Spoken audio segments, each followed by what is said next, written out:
knew what to expect. This guy was so consistent with every little thing, all the way down to the point that, like, if you call him Tokita, because sometimes that's how, you know, when you get real chummy with the teachers, just in general, if you're that kind of person, you won't say Mr. or Mrs. Right? So every once in a while you'd be like, hey, I don't know, Smith. We'll just say if the teacher's name was Mrs. Smith, he'd be like, hey, Smith, and you know, it's a kind of chummy relationship. So one time, I forget who it was. It might have been this girl Cressy. Anyway, he goes, oh, Tokita, because she liked him. And he was a likable guy, that's the thing. But just really consistent and rigid, like a ninja or something. And they were like, hey, Tokita, and asked a question.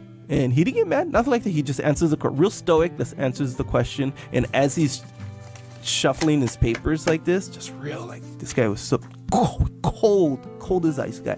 He goes like this, boom, he answers the question, and he goes, and that's Mr. Tokita. And then he just continues on, right? And everyone's like, dang, that was fucking awesome. But anyway, I did the best in that class because it was one of those things that it was so consistent. Like, there was no room for slack. If you slacked off, it was really apparent. Discipline equals freedom. Yeah, you know, but he wasn't the kind, like, he wouldn't yell at you. It wasn't that. I don't yell. Yeah. So discipline equals freedom. You don't need to yell when people understand expectations. You don't need to yell. And the thing, and you're like this too, where you're real consistent. That's the thing too. Because you know how sometimes, let's say you're real rigid one week and then the next week. Oh yeah, that's bad. Or let's say you're really rigid like the whole year, and then I don't know, you're hungover or something. I don't know, you partied or something. You come to class as the teacher, by the way, and then you're not as rigid that day. Ooh, there's the little chink in your armor there, and they'll kind of start to exploit it. These kids.